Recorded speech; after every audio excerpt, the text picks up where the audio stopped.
सबसे महत्वपूर्ण जो इस सृष्टि की संरचना के साथ पृथ्वी पर अगर हमें प्राप्त हुआ तो वो जल है। और हम तो बचपन से सुनते आए हैं कि जल से पतला कौन है, तो जो सबसे पतला है वही सबसे शक्तिशाली भी है। और एक ऐसा विभाग जिसके कई छोटे छोटे से अंग थे, उनको एक साथ किया गया, मंत्रालय बनाया गया जल शक्ति, और उसकी पावर, उसकी शक्ति जिन हाथों में दी गई है वो महेंद्र सिंह जी हमारे साथ हैं। बहुत बहुत स्वागत है मंत्री जी आपका। आप लोग तालियों के साथ स्वागत कीजिए। बहुत बहुत धन्यवाद, अभिनंदन कीजिए। मंत्री जी, कम लोगों को यह सौभाग्य मिलता है, वैसे आप लोग तो राजनीति के लोग हैं, जनसेवा आपका काम है।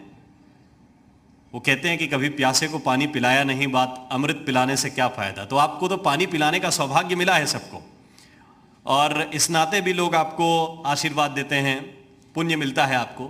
मेरा पहला सवाल यही है कि क्या बदलाव आया, ये जो मर्ज हुए सारे विभाग एक साथ क्लब किया गया, इन्हें एक साथ इनकी शक्ति को समाहित किया गया, कितना फर्क इसके बाद आप देखते हैं जब आप डिपार्टमेंट इकट्ठा संभालते हैं, सारी चीजें आपके हाथ में?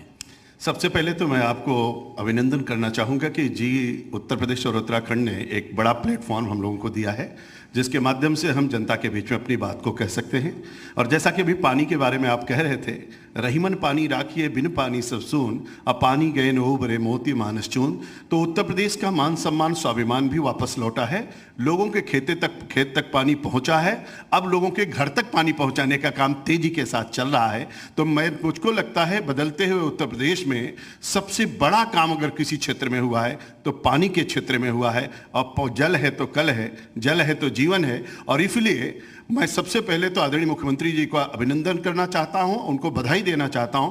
भारत का पहला राज्य है जहां जल शक्ति मंत्रालय का गठित करके उन्होंने जल की महत्ता, जल का संकट और जल का समाधान, इन तीनों बिंदुओं को ध्यान में रखते हुए लोगों के बीच में, जनता के, किसानों तक, खेत तक पानी पहुंचाने का काम किया है। बहुत बढ़िया। हम 4 साल की बात कर रहे हैं।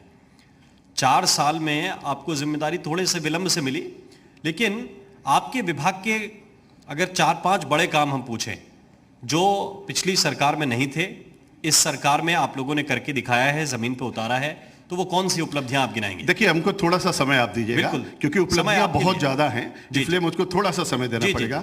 जल शक्ति मंत्रालय के 5 कंपोनेंट हैं। नंबर 1 है सिंचाई विभाग, जो खेतों तक पानी पहुंचाते हैं। नंबर 2 है बाढ़ विभाग, जिससे हम खेतों को बचाते हैं। नंबर 3 है हमारा नमामि गंगे, जिससे हम नदियों की स्वच्छता और निर्मलता की बात करते हैं। नंबर 4 है हमारा अटल भूजल योजना, जिससे हम जल का संरक्षण करते हैं। और नंबर 5 हमारे लिए है जल जीवन मिशन, जिससे हम हर घर को नल की योजना को लागू किए हैं। तो सबसे पहले हम आपको ले चलना चाहते हैं अपने सिंचाई विभाग की तरफ, जिसमें बहुत ऐतिहासिक काम किया है। जो हमारा बाढ़ सागर परियोजना 1988 और 89 में प्रारंभ हुई थी, जिसको 95 में पूरा होना चाहिए था, उसको आदरणीय योगी आदित्यनाथ जी ने 2018 में पूरा करके किसानों को समर्पित करने का काम किया है। 1,50,000 हेक्टेयर जमीन आज बाढ़ सागर के माध्यम से सिंचित हो रही है। 4.5 लाख किसान उससे लाभान्वित हो रहा है। दूसरी तरफ आपको मैं ले चलना चाहता हूं बुंदेलखंड की तरफ, जहां रसिन को पूरा किया है, भवानी को पूरा किया है, ललितपुर के भंडई को पूरा किया है, चित्रकूट के चिल्लीमल को पूरा किया है, पहाड़ी को हमारे महोबा में पूरा किया है, और इसी तरह के जमुआर को पूरा किया है, जखिन को पूरा किया है। पूरे 9 बड़े कामों को बुंदेलखंड में पूरा करके कुल उत्तर प्रदेश के 4,41,000 हेक्टेयर जमीन को सिंचित करने का काम इस 4 सालों के अंदर आदरणीय मुख्यमंत्री योगी आदित्यनाथ जी ने किया है। और बड़ा काम है, मैं आपको याद दिलाना चाहता हूं और आपको थोड़ा लेकर के चलना चाहता हूं सरयू परियोजना की तरफ, जो 71 और 72 में प्रारंभ हुई थी, जिसका काम 78 और 79 में शुरू हुआ था। जो परियोजना 79 करोड़ की बनी हुई थी, उस परियोजना को पूरा होना चाहिए था 75 और 80 के बीच में। वो परियोजना 2017 तक मात्र 30% पूरा हो पाई थी।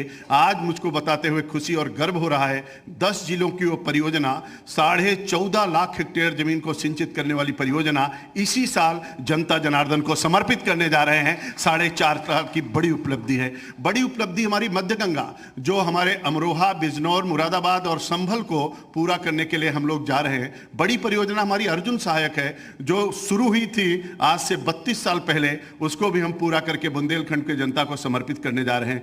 बड़ी बड़ी परियोजनाओं को हमने सिंचाई विभाग में पूरा किया है। 47 लाख किलोमीटर नहरों की सफाई किया है। और जब से नहर प्रणाली शुरू हुई अंग्रेजों के जमाने से लेकर के आज तक 200 सालों में 70,000 पुल बनाए गए थे।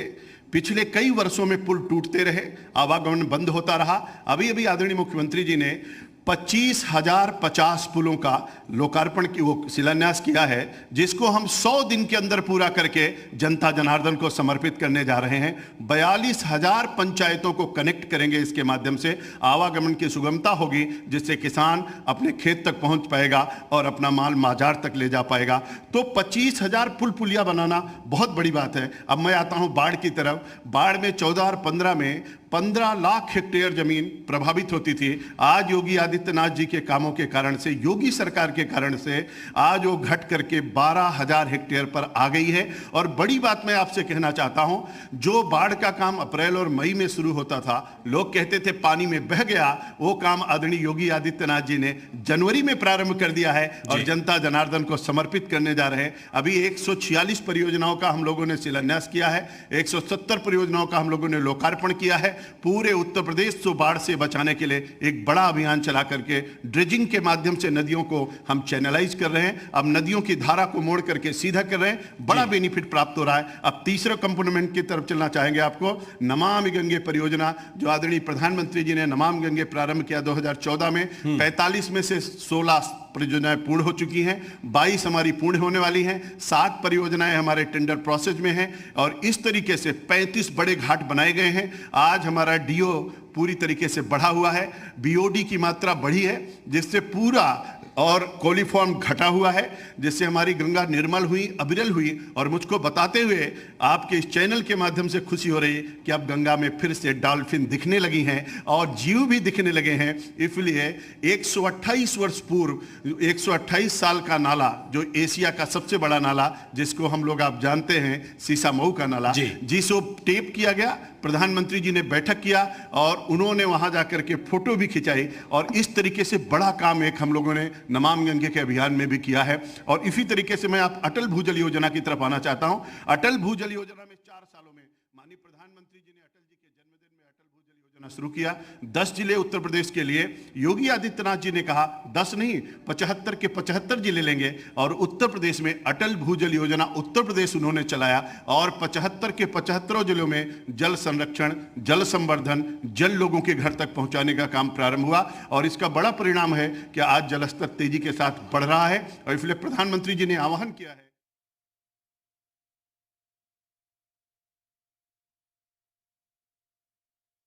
गांव का पानी गांव में, खेत का पानी खेत में और छत का पानी जमीन के नीचे।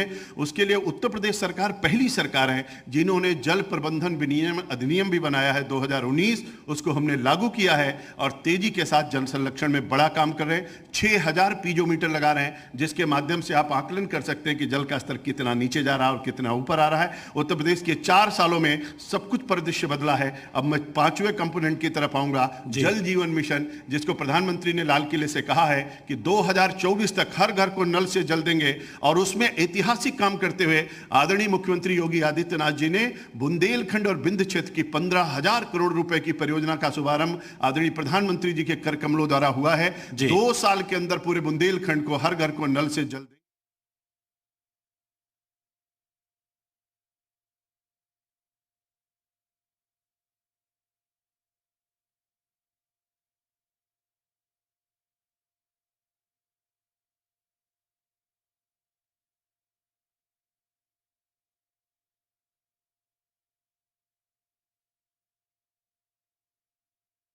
निश्चित रूप से जिस तरफ भी चल पड़ेंगे रास्ता बन जाएगा, बिल्कुल बन जाएगा। अब वो अवरोध थोड़े थोड़े लगाने पड़ेंगे, छोटे छोटे चेक डैम बनाने पड़ेंगे। चलिए बनाते हैं। सवालों का संवाद आगे बढ़ाने बहुत अच्छा कहा आपने। हमने 6,000 चेक डैम बनाया इस बार 20,000 तालाब बनाया है, 15,000 तालाब बन रहे हैं, 5 नदियों का जीर्णोद्धार किया और 15 नदियों का जीर्णोद्धार का काम चल रहा है। इसलिए उसमें भी बहुत तेजी के साथ काम किया है, लघु सिंचाई में भी। उत्तर प्रदेश के आम नागरिक होने के नाते मेरा एक प्रश्न ये है, जैसे आपने बताया कि परियोजना 32 साल पहले शुरू हुई थी और पूरी अब हो रही है। तो इनके जो अवरोध रहे उनका कारण क्या मानते हैं? क्यों इतना विलंब चीजों में होता है कि आपने प्रोजेक्ट में पहले पैसा लगा दिया, जितना भी लगा होगा पैसा तो फंसा प्रदेश के नागरिक का, अब जाके पूरा हो रहा है, ऐसा क्यों हो रहा है? देखिए, बड़ी बात है कि उत्तर प्रदेश में वास्तव में वर्क कल्चर खत्म हो चुका था। उत्तर प्रदेश में लूट और भ्रष्टाचार चरम पर था।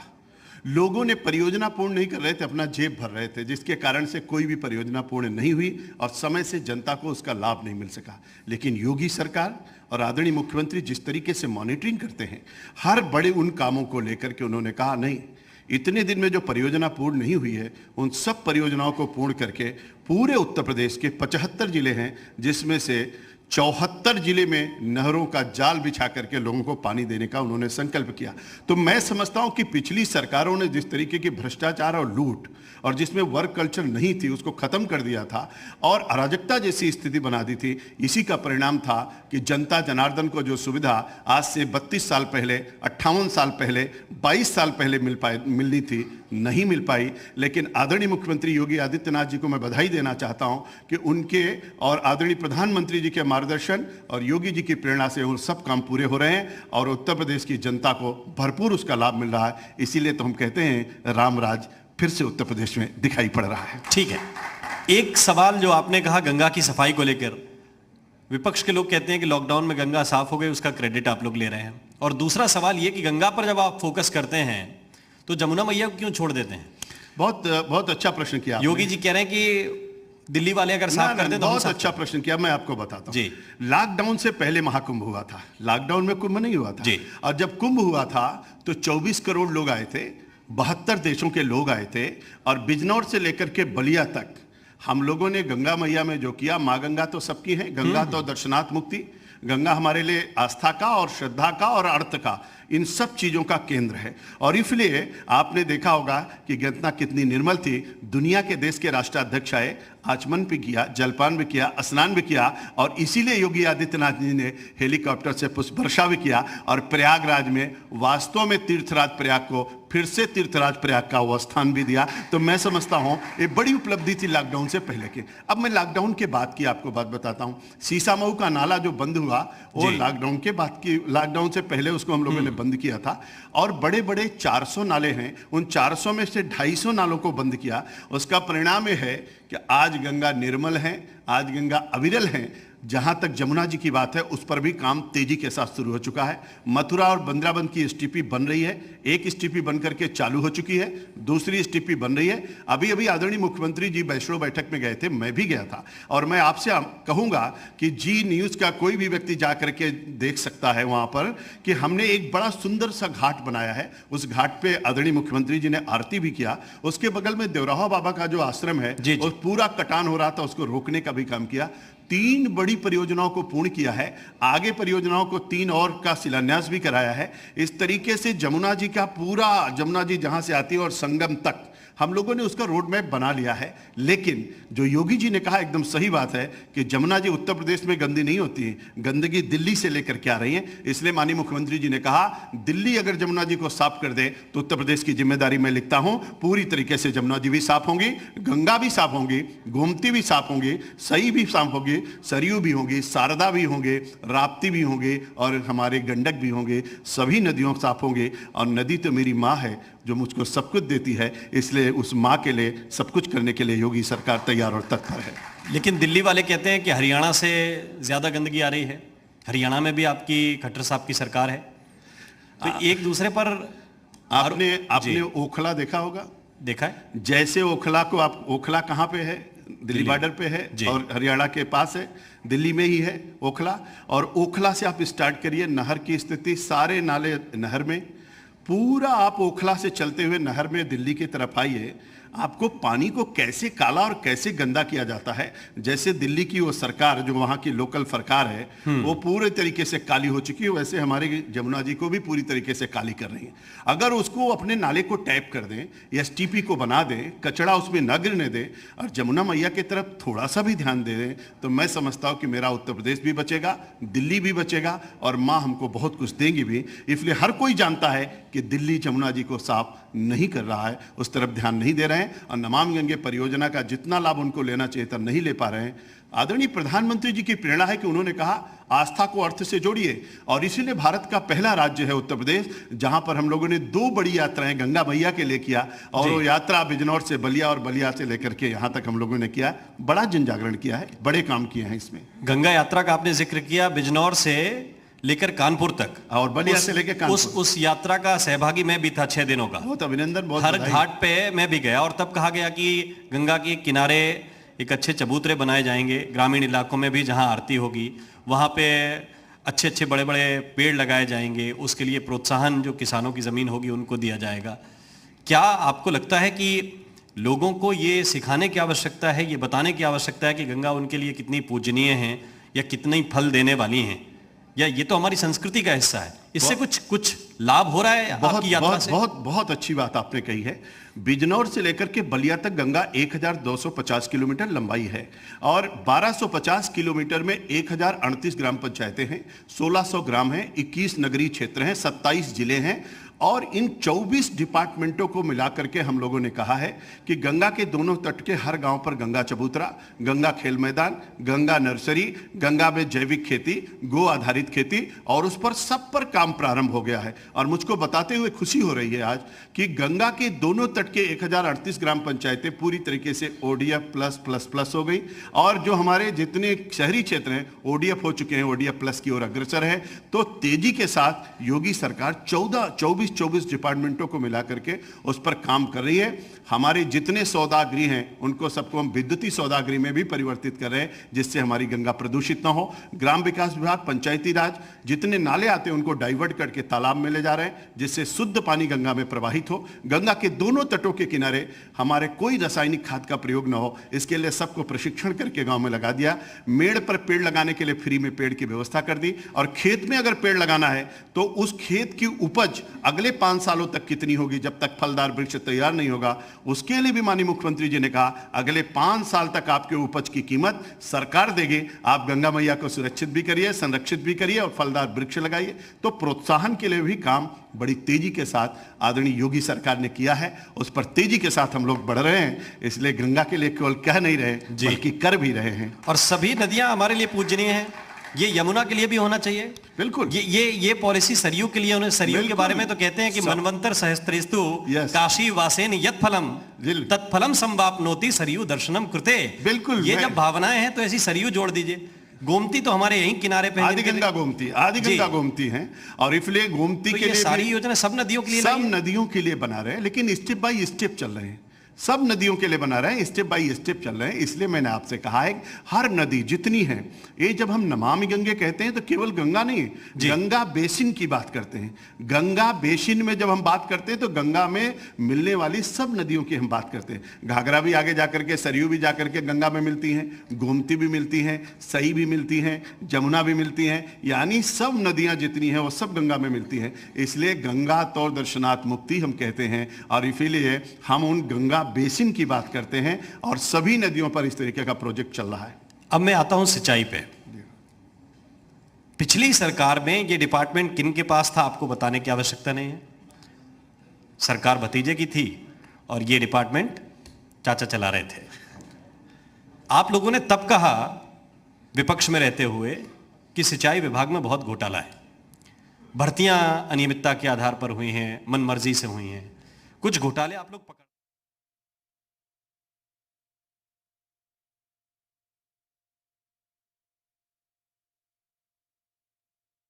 किया, वो सब उस पर कार्रवाई होगी। आपको पता होगा कि सिंचाई विभाग ने ही डेवलपमेंट कराया, CBI हुई, अभी सबको चार्जशीट दाखिल हो गई, जेल जाने वाले हैं लोग।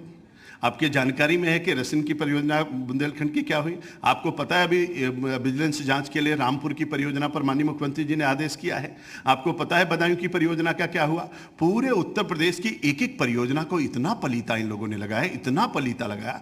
किसानों का वास्तविक अगर सबसे बड़ा दुश्मन अगर कोई है तो जो लोग बताते हैं अपने आप को कि धरती पुत्र हैं और किसानों के सहयोगी हैं, सबसे ज्यादा दुश्मनी अगर किसी ने निभाई है, तीनों ने निभाई। और इसके पहले जो भारत में बहुत दिन तक राज किया उन्होंने निभाया।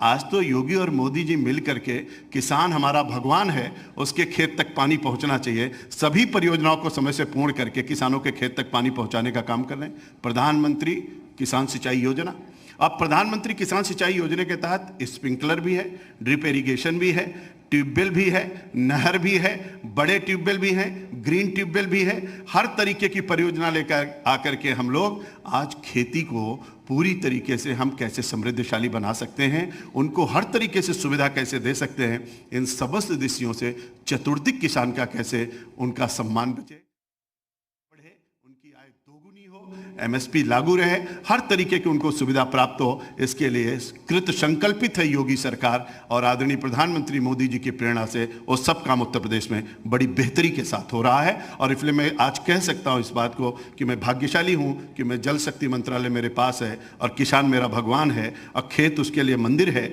और उस खेत तक पहुंचने के लिए वो सब कुछ करता है। अन्नदाता है हमारा किसान और उसके अन्न की उपज के लिए उसको समुचित पानी मिले, इसके लिए हम व्यवस्था सुनिश्चित करा रहे हैं। एक सवाल जलस्तर को लेकर भी था। मैं चूंकि मूल रूप से बुंदेलखंड से आता हूं, इसलिए ये मैं कह सकता हूं कि पहले कुएं की व्यवस्था थी। कुएं ऐसे थे कि कुएं से खेती हो जाती थी, पूरा पानी लग जाता था, और पेयजल के लिए बावड़ियों की व्यवस्था थी। सवाल इस बात को लेकर है कि अब जलस्तर इतना नीचे चला गया कि 200-250 फीट पर भी पानी नहीं मिलता है, उससे नीचे बोरिंग करानी पड़ती है। तो वो स्थितियां कैसे सुधरेंगी, खासतौर से ऐसे रीजन में जहां पहले से ही पानी का संकट है? देखिए, दो बड़ी बातें हैं। जब देश आज़ाद हुआ तो पहली जनगणना 1951 और 52 में हुई, और जब पहली जनगणना हुई तो भारत की जनगणना उस समय जब हुई तो 36 करोड़ लोग थे, और 36 करोड़ के हिसाब से जो भारत में पानी उपलब्ध था उसमें 5177 घनमीटर प्रति व्यक्ति प्रति वर्ष के हिसाब से पानी था। आज की तारीख में जब हम 2011 की जनगणना को देखते हैं और 121 करोड़ पर पहुंचते हैं तो पानी घट करके आ जाता है 1821 घनमीटर प्रति व्यक्ति प्रति वर्ष की आधार पर। घटता हुआ जलस्तर और बढ़ती हुई जनसंख्या, इन दोनों के बीच में इंक्रोचमेंट, कुओं का पटना, ये सब दुर्भाग्य की स्थिति थी। आज हम उन कुओं को जिंदा कर रहे हैं। जो कुएं सीधे पाताल से कनेक्ट थे, जिसमें वाटर रिचार्जिंग का सबसे बड़ा स्रोत था, मुसरा फूटता था, पानी बरसता था, सीधे जमीन के अंदर पानी जाता था, अब हम कुएं की छू ही नहीं बना रहे हैं, जगत ही नहीं बना रहे हैं, बल्कि कुएं को जिंदा कर रहे हैं, उसकी मिट्टी निकाल करके फिर से पाताल से उसका कनेक्शन कर रहे हैं, जिससे हम वाटर रिचार्जिंग कर पाए। मैं आपको बताना चाहता हूं, अभी जो नियम हमने बनाया उसमें कहा है inter college, degree college, medical college, engineering college, any type of college, चाहे गवर्नमेंट कॉलेज या निजी कॉलेज हो, उनको सबको रेन वाटर हार्वेस्टिंग सिस्टम अनिवार्य रूप से लगाना ही पड़ेगा, बिना उसके उनको मान्यता नहीं मिलेगी। दूसरा, इसके साथ एक बड़ा काम हम लोगों ने किया है कि अभी हम लोगों ने कहा कि जितने भी सरकारी बिल्डिंगें हैं उन पे सब पे रेन वाटर अनिवार्य कर दिया है, रेन वाटर हार्वेस्टिंग सिस्टम उनको लगाना पड़ेगा। इसके साथ हम लोगों ने और कहा है कि जो लोग जल को प्रदूषित करेंगे उनके ऊपर सजा भी होगी। तीसरा, हम लोगों ने कहा है छत का पानी नीचे जाए, इसके लिए हम लोग आंदोलन छेड़ रहे हैं कि हर कोई अगर समरसेबल लगा सकता है तो रेन वाटर हार्वेस्टिंग सिस्टम भी लगाए, जिससे छत का पानी नीचे भी ले जा सके।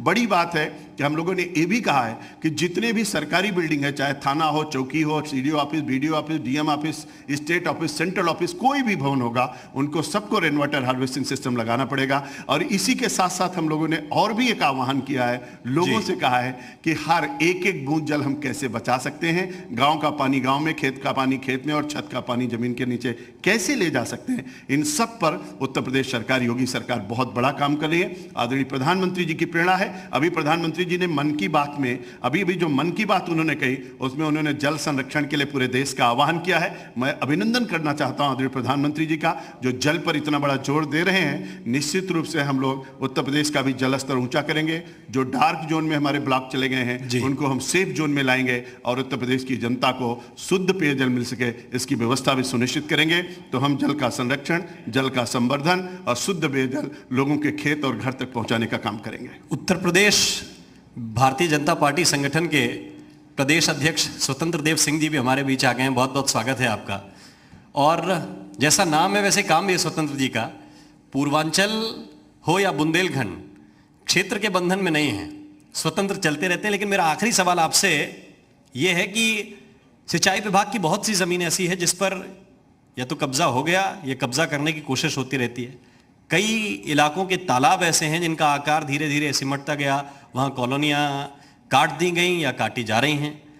तो सवाल यह है कि ऐसे अवैध कब्जे को कैसे रोक रहे हैं, इसके लिए क्या कार्य योजना है? योगी सरकार जब से आई है, इसके पहले 40,000 हेक्टेयर जमीन सिंचाई विभाग की अवैध कब्जे में गई। और जिन लोगों ने अवैध कब्जा कराया, जिन लोगों ने संरक्षण दिया, मैं उनका नाम अब लेना नहीं चाहता हूं, आप समझ गए होंगे।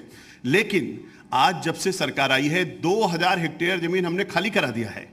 और यहीं पीजीआई के सामने अगर आप जाके देखेंगे तो एक बड़ी सी बाउंड्री हमने बनवाई है खाली करा के, जो 32 साल से कब्जे में थी। इसी तरीके से दिल्ली से लेकर के पूर्वांचल तक, उत्तराखंड से लेकर के राजस्थान के बॉर्डर तक, जहां कहीं भी अवैध कब्जा है, हम उसका सब पर कार्रवाई कर रहे हैं। कोई बचेगा नहीं। मैं 5 इस पे इंजीनियर को जेल भेज चुका हूं, एक बड़े बिल्डर्स को भी जेल भेज चुका हूं। कोई बचने वाला नहीं है। जितनी जमीन अवैध कब्जे में गई है उसको छुड़वाएंगे भी, और जिन्होंने कब्जा कराया उनको जेल भी भिजवाएंगे। ये योगी सरकार है, एक कब्जा कराती नहीं, एक कब्जा मुक्त कराती है। इसलिए पूरे उत्तर प्रदेश में बृहद स्तर पर इस पर भी कार्रवाई चल रही है। बहुत बहुत शुक्रिया, बहुत बहुत धन्यवाद मंत्री जी, हमसे संवाद करने के लिए, कार्यक्रम में शरीक होने के लिए आपका बहुत बहुत शुक्रिया। Thank you. बहुत बहुत धन्यवाद।